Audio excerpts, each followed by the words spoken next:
Good afternoon, this is Nicholas from Gandor Gaming, and today I bring you guys my Iceberg deck profile 2024 post the Memorial Collection set. I'm really excited to bring you guys this leader.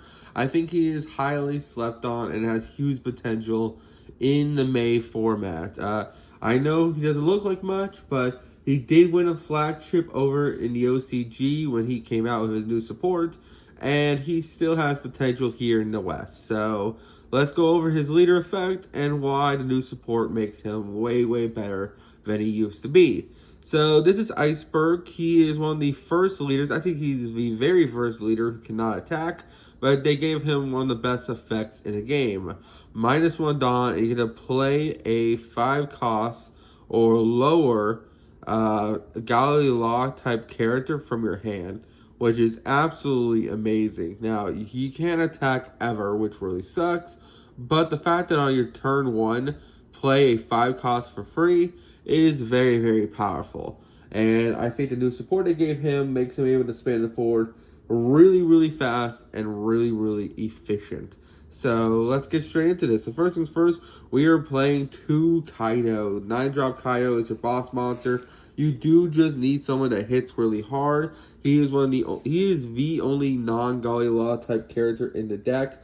I considered playing an earlier build, Heat, but because Red Purple Law is running everywhere right now, and also Blue Black Sakazuki and Gecko Moria, he isn't really good because he's just too slow. They'll KO him before he even has a chance to use his effect. But you do minus Dawn so efficiently that if this format wasn't so like removal dependent, I feel like he would be a good card for this deck because you minus Dawn.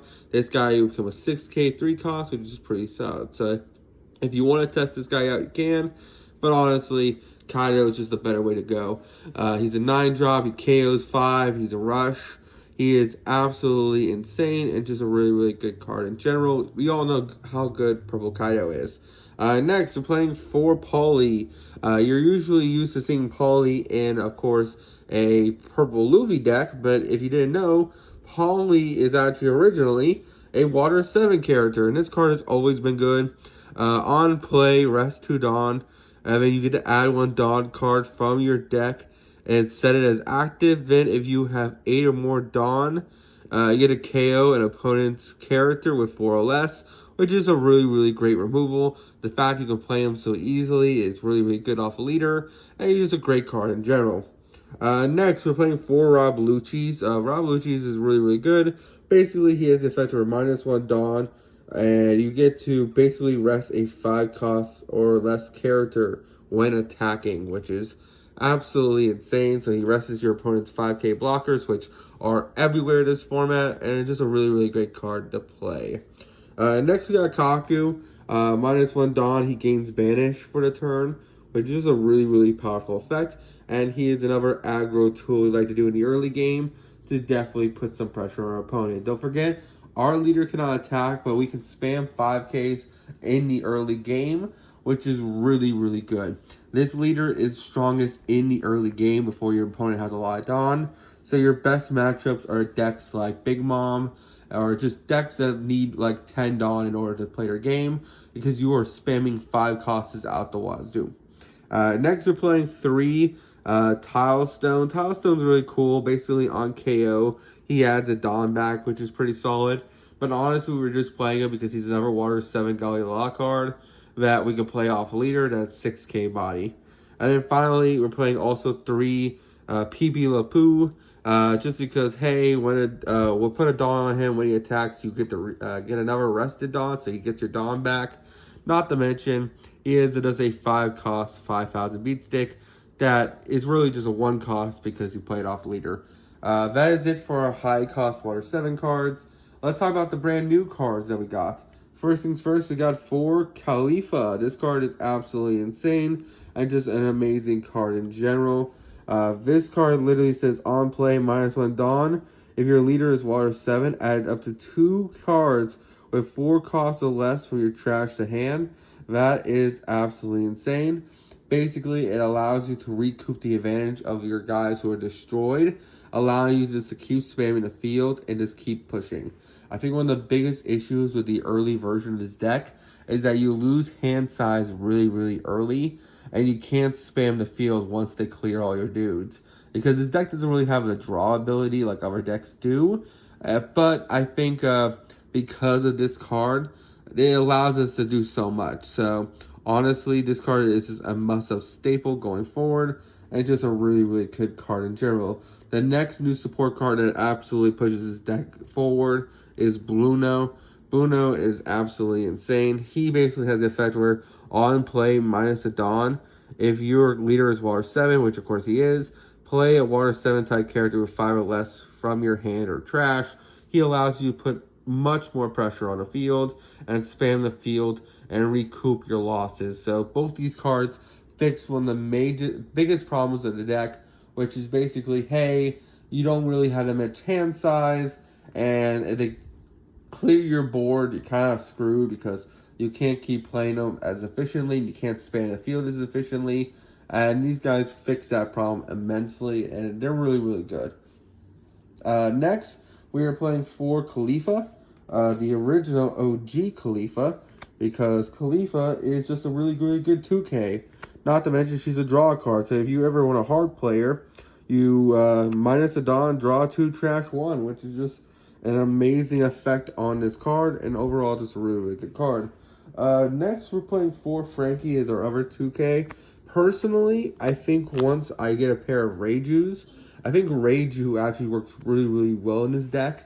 This is one of those leaders that minuses Dawn every turn, and you're always going to be at low Dawn. I feel like Reiju drawing you 2 is just really, really good.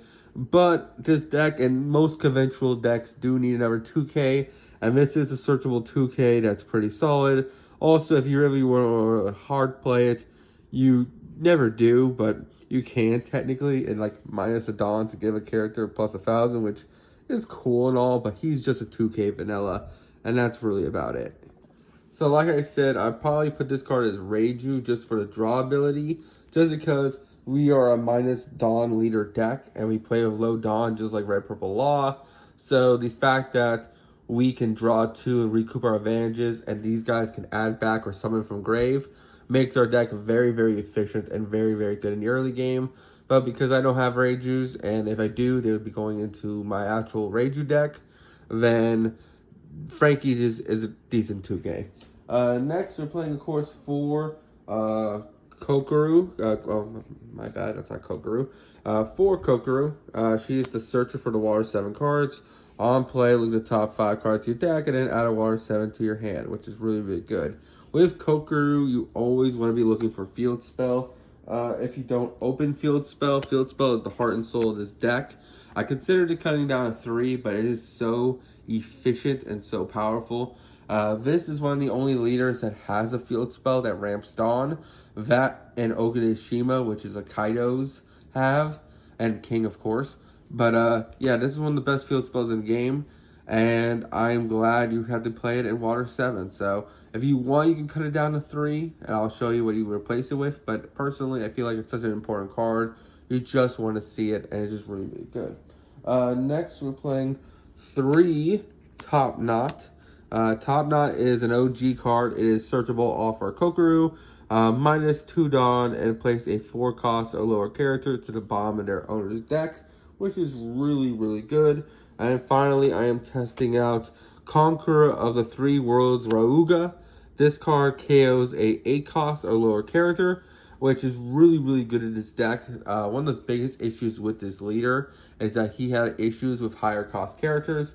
So the fact that this card kills 8 drops is just really, really efficient and really, really good. Now, it doesn't touch 9 and 10, but it does deal with 8, and 8 is a pretty good number, especially with Gecko Morias running around, especially with 8-drop Katakuris running around, and all the other monsters underneath the 8-cost cards. So that is it for the deck list. I hope you all enjoy. If you wanted to play only 3 of this, I'd probably just bump up Kaido to 3, but I feel like this is just a pretty good ratio overall. Again, I would like these to be Reiju, but I don't have Reiju, so yeah, really that's about it. Hope you all enjoy. Don't do anything stupid. I'll see you on the next one. Bye-bye.